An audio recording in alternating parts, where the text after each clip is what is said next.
You're listening to another Ambitious Entrepreneur Network.com podcast, the voice for entrepreneurs and small business. Now, onto the show.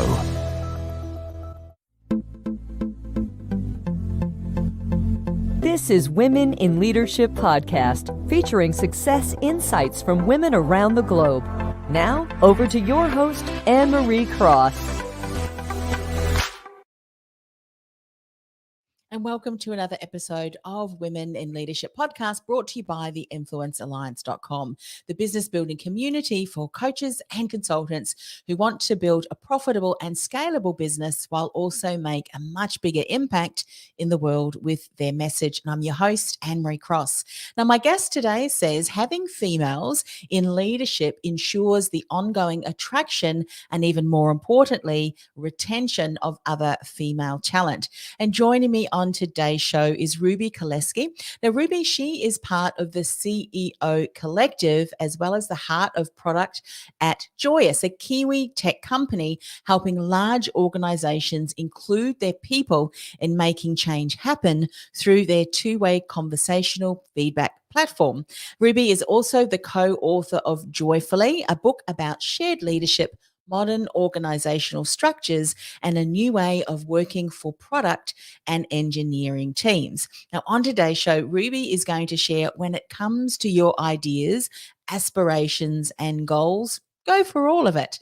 She's also going to talk about if you don't feel valued or respected where you are, don't settle, as well as try and make a bigger impact on issues that are important to you. So welcome, Ruby. Hello, kia ora from New Zealand. Nice to be with you today.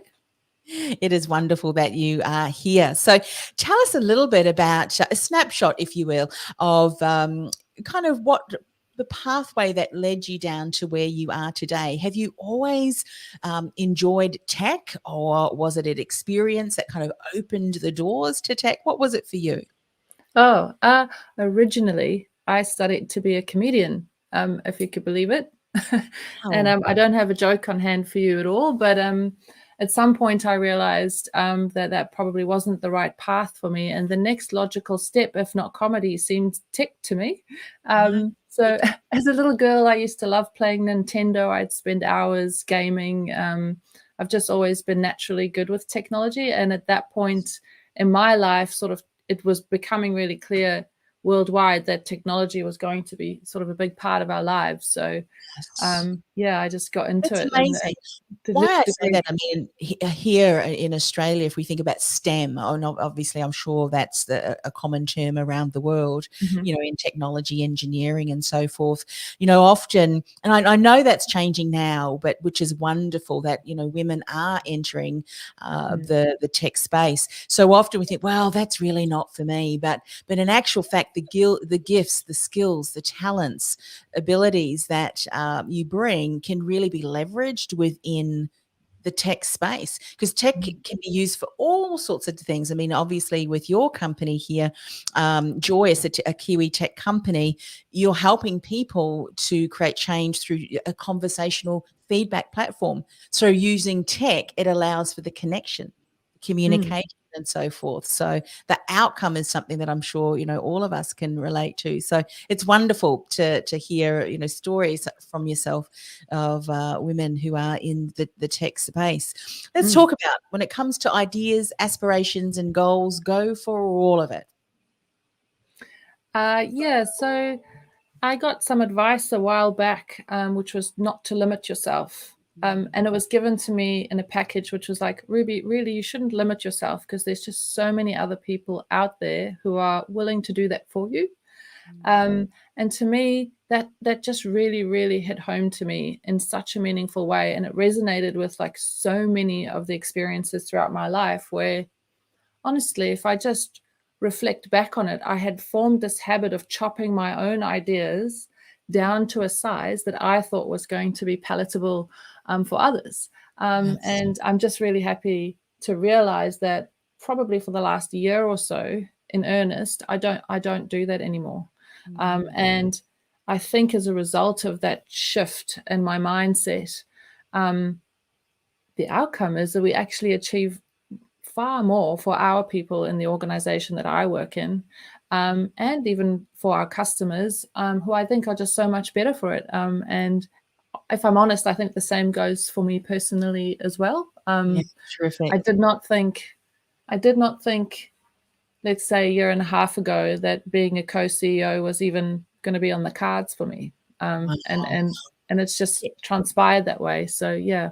What an incredible piece of advice, and encouragement to have been shared by someone that's, as you said, significantly changed your outlook, your mindset, and obviously results that you've been able to impact others through. What do you think, looking back, reflecting back, what were some of the reasons why you did kind of chop up, kind of limit yourself, if you will? Because I'm sure many women that are hearing you today, or even listening to the recording, can relate to that. Why do we minimize ourselves in that way? Why did you?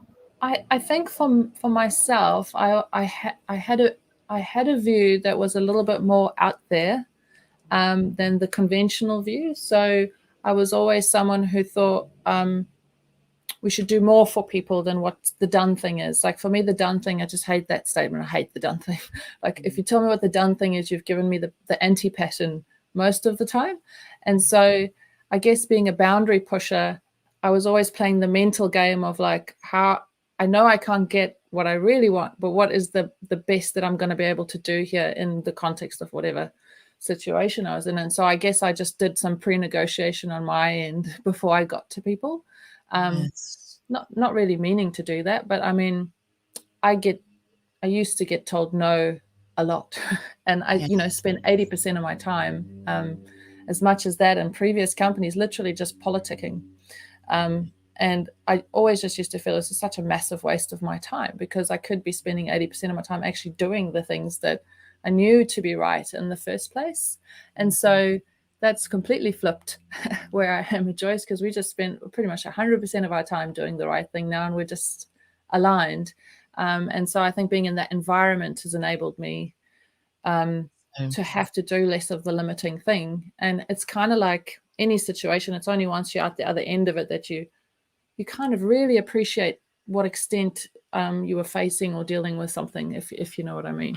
Yeah. Oh, I totally know what you mean. It's like, those saying, why change things? Everything's just working well. It's like, no, let's challenge the status quo. And you're so true too. I mean, you have like this real entrepreneurial, mannerisms about you. And for those of you who feel, what is wrong with me that I can't fit in the organization? Everyone else is happy. It's just that you're not supposed to fit in there, because Totally. the environment keeps you stagnant. And it's like you get to a certain age or stage in your career, or a champion empowers you to say, Ruby, you're not meant to fit in. And in actual fact, people need organizations who appreciate you, will appreciate that you push, because through you asking, well, why do we always do that way? We could do it better. Look, we want 150%, but I'm happy to do the 110%. That will push, that will evolve, and we need people like that. And often, you're not part of the crowd, and that's okay. That's okay if you think differently, because there's innovations that we are using and benefiting from today because there were people back whenever that said, actually, no, I'm not going to do it that way. This is the way we're going to do it. And now all of a sudden there's this creation of something that other people said, that's what we needed. And so I love that you're championing that message. Don't fit in. What were some of the things then that you maybe needed to remind yourself of as you started to say, you know what, I am going to start to challenge that a little bit? Did you find that you started to within a certain environment, and because they continued to push back, you realized, well, maybe this is not the environment for me, and then you made that move? The reason I'm asking that is that there's some people today that may be hearing you, Ruby, and saying, you know what, I need to do more of that. But maybe for them, the change of environment is going to be important. What are some of the insights you can share? Well, I think it comes down to feeling valued and respected where you are. Yes. And feeling accepted completely for who you are, without you having to like constantly feel like you're editing everything you're doing into the form that you think people around you are able to receive who you are in. And so I think I was in an environment where I wasn't as valued or respected. I wouldn't say I was disrespected, by the way. Like I've had a good run in every company I've been in, but I guess my values weren't 100% aligned to some of the leadership in the other organizations that I was in. And I'll be really specific. I value people over profit. So I would rather be in a company that makes slightly less money, but is absolutely fabulous to work in, than like chase the $1 billion thing and everybody just hates working at that organization. So that's sort of what I've come to realize alongside the co-CEOs I work with at Joyous. We've verbalized that in our company here. And to me, that's beautiful. And so having worked in more commercially driven organizations in the past, a lot of the time when I was labeled the rebel or the troublemakers, when I was sort of advocating that no, we should just say no to that because we can't make people work this much, and that group over there is not being paid fairly. Everyone needs an increase there out of band, and oh no, we don't do that. And I'm like, well, that's not okay. So we have to. And there's it's just Ruby again. You know, she's just always causing trouble. And what really pissed me off, to be honest, is that people had this view that I was doing it to build my own reputation, or that it was somehow all really selfishly driven. And somehow in my mind, there was a point at which I bought into that. And I was, oh yeah, I must be. I'm not sure if I'm allowed to swear on your show. And Marie, I always say your stand for and passion. Your stand for is between what you're passionate about and what pisses you off. Yeah. Off. I think you know, we all have a story and we all have a past. And I guess I come from a past where I'm the sort of person who's willing to go, oh, is it me? Am I being an asshole? And so when you're in an environment where whenever you try to do something, you're kind of painted as the asshole, you know, it does make me feel like, oh, I must make myself smaller here. If I'm my total self, then I'm just too much for this place. And so there was a lot of that going on. And stepped into Joyous. And it is honestly the first time in my life that I've been lucky enough to just find a place where, man, I just am 100% myself. There's 0% editing going on. And because I 100% know that nobody thinks I'm an asshole, I don't have to spend any mental energy editing anything. And I can say what I want to say, even if it's not a fully formed thought. And instead of being judged for it, I'm now surrounded by a group of people like Mike and Phil Carden, our founders, or Kevin and Lisa, who run engineering at Joyous. And they finish my thoughts with me, which is kind of wonderful. And sometimes they take it even further than I did a lot of the time. And I just think that combination of us all in that shared common mindset of, I guess it's really just like, we're very aligned on our purpose and our mission, and we're really keen to figure that out together. And it's bigger than us. And so that's sort of, I definitely wasn't in that scenario before. No, when I hear people talk like that, and the fact that you're called a rebel and, you know, a troublemaker and so forth, instantly, because my background was in the career industry, and I've heard that so many times, where maybe someone had been in a workplace and then the leadership had taken over, and then all of a sudden a role that they loved, an environment that they loved working in, has changed, and they weren't able to put their finger on it. And it was then that they realized, when they looked at their core values, and for some of, you know, your core values, it's true, it's integrity, it is fairness, it's equality, it's all of those different things. Those are your core values. I'm sure that you've got many more. But when an environment that you're working in, the leadership, the culture of that organization is very different, and they don't see that paying, you know, the wages across the board as equal. If everyone's doing the same role, why not pay them equally? And all of these other things just means their core values are different. Doesn't mean you're a troublemaker, but in actual fact, you could say to them, well, your core values, they suck. You know, I wouldn't want to work for an organization that didn't care about its customers and would be willing to refund money because, you know, you haven't delivered on what you promised. You know, all of those kind of examples. The thing that, and this is what I wanted to say, the thing that people are criticizing you for is often the thing that is your inner brilliance. And I'll give you an example. One of my clients was told many, many times, you need to stop asking questions and just get into like, stop it.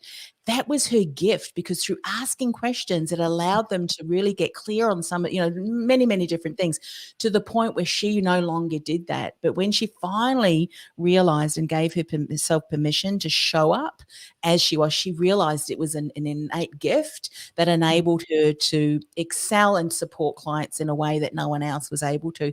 So I guess what you're saying too, Ruby, is you've experienced that. You've got to find a right environment where you fit, so that you can shine and use those gifts and talents that other people are calling a rebel, a troublemaker. But actually, it so makes you unique, and where you can contribute immensely to an environment and a team who values that. Yes? Yeah, I mean, my less polite way of saying it would be, don't bloody settle for shit. Yeah, because I got quite Stockholm, to be honest. Like, you spend a long enough amount of time in an environment like that, and you just begin to think that it's like that everywhere.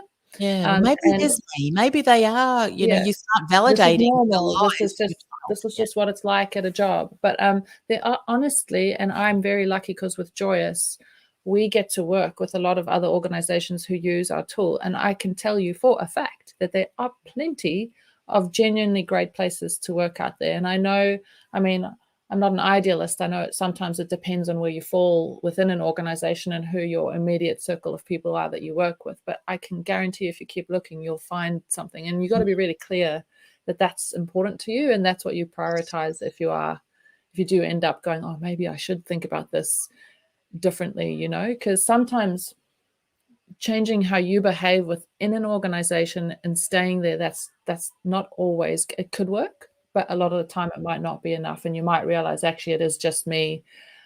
I can't thrive in this environment, or I'm actually not suited to helping this environment. I'm more suited to something like this. And once you know what this is, you can go looking for that. And for me, for example, one of the things I struggled with was the organization had gotten really big, people numbers wise. And so in that organization, it gets hard to innovate, because everything is becoming really structured and complex. And so what I've learned is I'm really well suited to a smaller organization, where you want someone who can be innovative and streamline things and change things really fast if that's what's needed. So therefore I thrive. And so that's what I've done. I've gone to an organization that suits my personality, I guess. Yeah, that's brilliant. Was that something that you recognized yourself, or was that something that someone supported you in recognizing? Because again, self-awareness and recognizing that I work better in smaller organizations, where when we talk about innovation, we implement, within the next, couple of weeks, months, whatever, not years. So was that something that you came to learn yourself, or you had support in identifying? Well, so the organization I have in my mind, I actually joined when they were small. And the first half of my tenure was fabulous. Like, I genuinely had the best time. And then the second half of my tenure, towards the end of it, I was like, I just don't feel the same anymore. And I reflected on why. And that really seemed to me to be a big part of it, is that it was just the size of the organization, and that things that, as they do, right, they get slower somehow the more you add people. And so, yeah, it became one of the deliberate things I was looking for when I then moved on, was how early stage can I get into a company? I didn't want to start something from scratch, but I wanted to be sort of the first of my type or my kind to enter an organization and in my function. And so that's what I managed to do. So important. I mean, I know for me, I love creative projects. I do love challenges. So when challenges are there, you've got to problem solve. You've got to, I hate to use the word pivot, because we've used that so much over the last year, but it is finding a way. Can we go over, under, through? How can we change that? But as soon as things start to get into place and working smoothly, that's when you go, well, there's nothing I can grip my teeth onto. Recognizing that then for you allows you to remain involved in those areas that require the skills and that you love to use, so that you can purposefully and intentionally put yourself forward for those projects, those companies, those kind of things.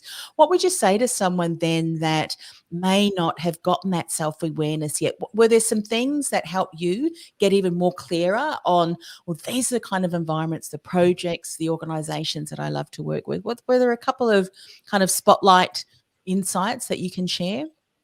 Well, I think like I would encourage anyone listening to just take a minute to take stock of how they feel, like physically feel every day. I can remember after having left an organization, many years later, I drove down the motorway, and it was the exit I used to take to get to work every day. And I suddenly got really angry while I was driving, and I was like, why am I getting angry? And I'm like, oh, this is the route I used to take to get to work. And I was putting like my war mentality on, because every day I went to work, I was like, oh, I have to go fight for something to happen today. I'm ready to fight. And so I think about how you feel, and are you happy with how you feel? Do you feel good? Yes. Is it, and if you don't feel good, then I think you got to unpack that and go, okay, so why don't I feel good? Because it'll be totally different, right, from my story. But like, it might be that you're not doing what you want to be doing as a job. It might be nothing to do with the environment and how you treated it. It might be that you've got in the back of your mind there's something else you should be doing. And then I just for me, I took a really practical approach. I was like, right, what could I be doing? Where could I go? And I actually just analyzed it, and I made a list. And I was like, what are the 3 most important things for me if I could make a change that like I would really value these things over anything else? And so size of the company was one thing, stage of the company was another thing, work-life balance, that sort of stuff. Could I be a contractor, and would I be happy just going from place to place? Did I want to go all in somewhere? And I was like, oh, so who am I kidding? I can't do anything in a detached way. I'm going to go all in. So that made that all really easy to decide. And I'm glad I was methodical about it, and quite, because it's an emotional thing to do, but like within that, it's really good to do some sort of a rational assessment, I guess, if you could put it that way, and then like use that to like direct you further. I love hearing you say that, because I remember in the career industry, it was actually one of the reasons why I left, because so often people would come to me when they'd lost their job. But they'd been talking about that for years, that they were unhappy. And many of my career colleagues were similar. We put more effort into planning and mapping out where we're going for our annual holidays, how we're going to get there, all of the things that we're going to see. Yet with our own careers, and we spend more time in the work that we do, we spend little time in analysing these sorts of things that you said, so that we're more reactive, I think, rather than proactive. And where do I want to go? What projects do I want to be involved with? What networking events? Who do I need to connect with within the organisation externally? We see that whole career management is so important. And empowering, because you can make better decisions. And I love the way that you said, try and make a bigger impact on issues that are important to you, because often we feel that we can't. We're not clear on certain things, when we're not really solid on these are my core values, this is what I need to uphold daily, and I have to find an organisation that is as important to them as it is in me. So what would you say to someone who knows that that there's a bigger why, that there's a bigger purpose for them, yet maybe not seeing that they can make the impact that they long for? What are some things you can share? Well, I think everybody who feels a calling to do something should do it, and they shouldn't wait for permission. They shouldn't seek approval. As a human, individual person on your own, you're enough to make an impact. So if you've got something that's really important to you, and there's a few key issues that really matter to me. For example, I'm a parent who also is really driven and loves doing madly complicated things. And so having gone through the journey of being an engineer and then going and having kids, it became, not really in an intentional way, but it's a mission of mine to make sure that like people's lives as parents is really good at work. And so I'm doing work beyond Joyous to help enable that for parents. And I'm not sure I took people on the journey, but it was a fait accompli that I had to do something, because I don't want other people to have some of the experiences I have, and I feel compelled to do it. So like, if anyone's got a compulsion to do it, I think if you just begin down the path and you signal your intention to do something, you'll be probably quite surprised that maybe not everyone, maybe not the person you'd hope for, but people will align around what you're doing and will want to support you. And I had great support I open sourced a parental journey policy that is available to anyone to use around the world. And it's our internal policy we developed, but it's a really, now we all contributed to it actually, but it's a really special one in our country. And we've had a couple of people adopt it already. And we just keep, and others have taken parts of it that they can. And so I think, no, I didn't wait for someone to tell me to do it. I wasn't in a position, by the way, in the company where that was my job to do that either. I'm not in HR, but I just had to do it. And so I did. And so most of my things that I do that I would say are making an impact outside of what's in my job description, I just do them. I can't not do them. And I think if I didn't do them, I wouldn't be happy, not really. Like, and by getting to do them, I'm actually better at the other things that I do need to do as well. So in the end, it all gets really symbiotic and kind of related. And it allowed me to shift from a position of, I don't know if you've heard of like people who, most people are leading from a position of fear, like the fear of failure or a fear of something or the other being stepped over or whatever. And very few people get to that point of self-authoring and sort of leading with intent. But as soon as I sort of realized that a lot of what I was doing, a lot of my limiting stuff was fear-driven, and instead of reacting to things in a fearful way, and often in those circumstances, right, you're not reacting in a good way or a way you feel good about, I tried to switch to like, how can I be intentional? And when I did that, I was sort of like out of character for me, because I was like, it's not about me. It's not about something really small. If I was intentional, I'd be operating over here and thinking really like bigger picture thinking. And then I started doing that, and it was received really, really well, like, because I wasn't doing it from an ego-driven perspective. I just wanted to help. So point out a problem, indicate that we could help in this way, and then everyone, let's do that. And it was wonderful for me, wonderful. And that's, by the way, how the co-CEO thing transpired, was because I just started helping more, and lucky enough to work with the people I work with, the two other co-CEOs said, well, maybe you should join us. It wasn't like that's brilliant. And pointing out, in case people missed that, you had an idea and you allowed yourself to go to that place of thinking big, not settling, but actually what big impact do I want to make? But then being able to have a conversation where you got buy-in from others around you. You inspire them to see that vision. And I think sometimes that's where a lot of people struggle too, don't they? Is that they're not able to communicate it in a way that everyone can see a value add to the community, or to the, to the 360, whatever it is, stakeholders, them, in fact. And I think that is a lesson that many, women that have come on this podcast have said. When you're able to clearly communicate that vision, the outcome, the project, the opportunity, and get others, inspire others on board. I mean, that's true leadership, isn't it? When you can inspire others to go, yes, let's do that. And maybe it's for some people, how are we communicating that? Are we communicating it in a way that's not from fear? Because how you respond or how you communicate that, I'm sure if you had a look, Ruby, how you may have communicated it very differently had you come from a place of fear than one of intent. Yes?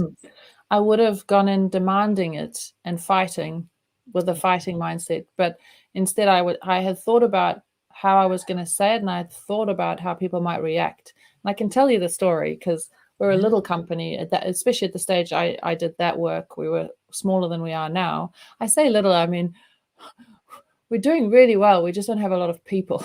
So we're deliberately a little in people size, but we've got global reach, and the numbers look good. But anyway, because we're small, we're startup sort of stage. We were year 2 back then. The idea of going, I want to have like a world-class parental journey policy that pays really well. It has all these extra things associated with it that like normally you wouldn't even expect from a big corporate. That was sort of my angle. I was like, I want to do that. And I was like, what might someone say to me? And they might go, oh, we can't afford it because we're early stage. And so I thought, if that was a response, what would I say to that? And I said, well, I went and did some research before, and I was like, proportionately, you actually are paying for that person's salary anyway. A lot of the time you don't cover them, and percentage wise it scales. So yeah, it might cost a corporate a lot to do this, but we have a lot less people, and the chances is it's like 2% of your workforce are going to go on to become parents in a given year, so that you can budget this and you can rationalize this. And if I say it's going to be the equivalent of 16 weeks pay, and here's these amazing things we're going to shape around that, for example, returning to work and only having to work 30 hours a week instead of 40 for 6 months, paying for 6 weeks leave up front, offering unlimited free counseling, unlimited special leave for the first 6 months in case the child is sick, and so on.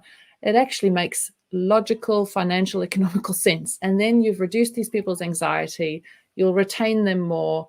They'll be more stable. Will remain the same because they've got the yeah. support.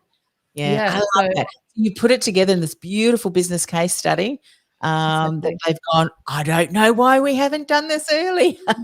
Yeah, literally, it took a short amount of time, because I did get asked that question, by the way, that I thought I was going to get asked. But because I had that answer, they were like, Yes. "Oh, that's good. Okay, well then we've got no limitations to this." And then in that case, I remember both of the founders actually contributed something even better than what I was thinking to that outcome. So it was really, really good. And had I been from a position of fear, I think what I would have done was gotten preemptively upset that they were going to push back on it, and then sort of I would have tried to push something rather than trying to say, let's do it can we do this thing together? And here's, the good reasons why.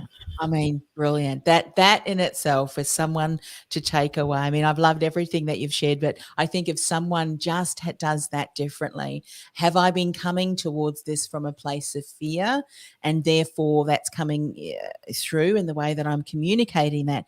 Can I do this from a place of intent and do a little bit more investigation about how I'm going to kind of pitch it to them that it's a win-win-win for all parties? I think I remember years ago when I was in the career industry, and I often refer back because the things that I learned and did is applicable, with my clients across all of our wherever we are. And when we're talking about salary negotiation, you can negotiate a salary so high that is having you paid far more than anyone else in any other industry in the same role. But if you don't look at it from a win-win from the organization's point of view, you may just have negotiated yourself out of a job because they can't afford you. But if you look at, the equitable for yourself, for them, the growth opportunity, then you can negotiate something that, you may be able to grow with the company as you're growing income and things like that. When you look at it that way, everyone wins. It shouldn't be a win-lose, but a win-win-win, I think. 100%. Yeah. Tell us a little bit more about Joyous. Oh, well, Joyous, besides being the best place to work in the world, I mean, the mission there is to, I guess, include your people in making change happen. And what we really built for is we're built for these really large organizations, and we have this two-way feedback platform that can help these big, and I mean really big companies where you've got this kind of diverse workforce out in the field and it's really hard to connect and communicate with them. We have a tool that can help you de-risk your strategic projects, improve your operations, and hopefully even transform your cultures, right, into being the sort of place that, people are happy to be at work. And what we're kind of known for is that most people think of feedback as this sort of anonymous thing that you fill in this long survey and you spend forever doing it and then nothing happens. Whereas our tool is open, which means that because you're giving your feedback openly and your name goes with it, you can actually own being a part of the solution, and it's much more inclusive. And Joyous works on any device. It's kind of like a chat app, and we just ask one little bite-sized question a week. One question a week. It takes 1 minute to respond, and then amazingly, it actually goes to the person who it should, someone who can do something with it. It could be your leader or a project manager or subject matter expert, and they can, God forbid, talk back to you, and action can happen right at that moment, right at the edge of your organization. Things can change in a meaningful way. And then we take all this amazing dialogue that happens, and we have all sorts of AI and machine learning models that can then analyze it and take to this really kind of high up executives who cannot get down to the ground. We can give them the insights from those conversations and help them take even more action. So that's Joyous. Leaders say, if only I'd have known. They can do a bit of a pulse check, because often what happens down in as you said, with the team, they're often at the coalface, aren't they? The front line of customers, whatever, equipment, machinery, what have you, and an initiative that they suggest can completely eliminate outdated things. I mean, how valuable it is to be able to tap into that conversation and suggestions. And so how can people find out more? What's the best way to connect and find out more about how Joyous might be able to support them? Well, joyoushq.com is our website.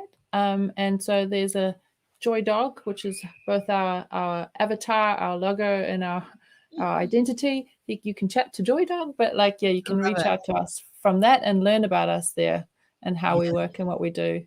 If you're the sort of organization that wants to build a psychologically safe environment, one that's high trust, you really need to be including your people, and you need to be doing that in an open way that encourages people to feel safe to give their honest feedback with, as themselves. It is even more so now, isn't it? When you've got a lot of larger organizations having more of this hybrid team where some are at home, some are in the workplace, some may not necessarily be within the environment where they can even share, face to face, that kind of thing. And a lot of organizations have teams all over the world too. So I can imagine that'd be incredibly valuable. So can you what's the website one more time?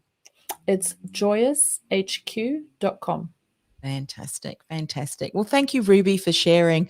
I can see, from what you shared and with the CEO and so forth and the others, often what happens, from what happens at the top filters down, and the short stories that you shared, I can imagine just what an incredible team, but an incredible company too that Joyous is. So thank you for coming and sharing your story and a little bit more about Joyous and how that can help larger organizations.